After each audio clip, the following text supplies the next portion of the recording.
بسم اللہ الرحمن الرحیم۔ زکوٰۃ کی اہمیت۔ زکوٰۃ انسان کے مال کی پاکیزگی اور اس کے دل کی صفائی اور اس کی روح و اخلاق و کردار کی پاکیزگی کا بہت بڑا ذریعہ ہے۔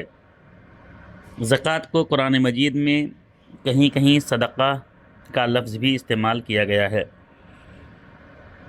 زکوٰۃ دین اسلام کے ان 5 بنیادی ارکان میں سے ایک ہے جن پر دین اسلام قائم ہے، جیسا کہ رسول اللہ صلی اللہ علیہ وسلم نے صحیح بخاری اور صحیح مسلم کی حدیث میں ارشاد فرمایا کہ اسلام کی بنیاد 5 چیزوں پر ہے۔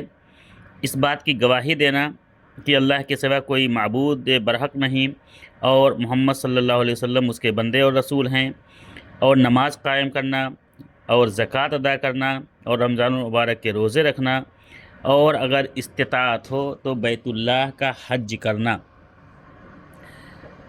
زکوٰۃ ماہ شعبان سن 2 ہجری میں فرض ہوئی۔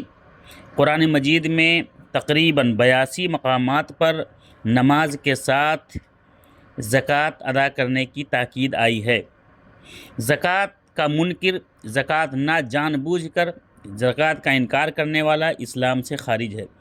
اسی لیے صحیح بخاری کی حدیث کے مطابق سیدنا ابو بکر صدیق رضی اللہ تعالیٰ عنہ نے اپنے دور میں جب لوگوں نے زکوٰۃ دینے سے انکار کیا تو ان کے خلاف جنگ کیا تھا، اور اس وقت تک لڑتے رہے جب تک کہ ان لوگوں نے زکوٰۃ دینا شروع نہ کر دیا۔ اور اسی طرح سے زکوٰۃ کن لوگوں پر فرض ہے؟ زکوٰۃ ادا کرنے والے میں 5 شرائط کا پایا جانا ضروری ہے۔ اگر ان میں سے کوئی ایک شرط بھی نہ پائی جائے تو اس پر زکوٰۃ فرض نہیں ہوتا۔ نمبر 1 اسلام، کہ وہ آدمی مسلمان ہو۔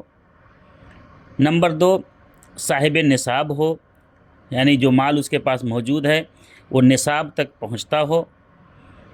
نمبر 3 اس مال پر اس کی مکمل ملکیت ہو، یعنی اگر کسی کا مال ہے اور کسی ایسے شخص کے پاس ہے جہاں سے ملنے کی امید اس کو نہ ہو تو اس پر بھی زکوٰۃ نہیں ہے، گرچہ وہ مال اسی کا ہے۔ ہاں، جب بھی وہ کبھی 2 4 10 سال میں، 15 سال میں، 20 سال میں جب وہ مال اس کو مل جائے گا تو ایک بار وہ زکوٰۃ اس پہ ادا کرے گا۔ اور اسی طرح سے نمبر 4 سال کا گزرنا، حولان حول، یہ ہے کھیتی باڑی کے علاوہ اور بقیہ چیزوں میں حولان حول کا یعنی سال گزرنا شرط ہے۔ اور نمبر 5 وہ آدمی آزاد ہو۔ غلام آدمی پر زکوٰۃ فرض نہیں ہے، چاہے وہ کتنا ہی مالدار کیوں نہ ہو، چاہے اس کے پاس کتنا بھی مال ہو، لیکن اس پر زکوٰۃ فرض نہیں ہے۔ زکوٰۃ 5 چیزوں میں فرض ہے، سوائے کھیتی پیداوار یا خزانے کے باقی تمام چیزوں میں 40واں حصہ یعنی 2.5% زکوٰۃ ادا کرنی ہے۔ اللہ رب العالمین ہم سب کو زکوٰۃ دینے والا بنائے۔ زکوٰۃ سے مال میں بڑھوتری ہوتی ہے، مال میں اضافہ ہوتا ہے۔ اللہ رب العالمین نے قرآن مجید میں سورہ توبہ میں اور اسی طرح سے دوسری صورتوں میں فرمایا کہ زکوٰۃ سے مال میں اضافہ ہوتا ہے اور سود سے نقصان ہوتا ہے، اللہ کے نزدیک قبول نہیں ہوتا ہے۔ اور زکوٰۃ سے یہ بھی فائدہ ہے کہ زکوٰۃ تزکیہ نفس کرتا ہے، نفس کی طہارت، نفس کی صفائی ستھرائی کرتا ہے۔ زکوٰۃ سے مال کی طہارت ہوتی ہے، مال کی صفائی ستھرائی ہوتی ہے۔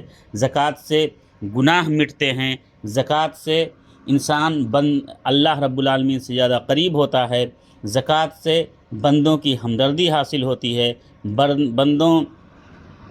بندوں کا فائدہ ہوتا ہے، تو اللہ رب العالمین خوش ہوتا ہے۔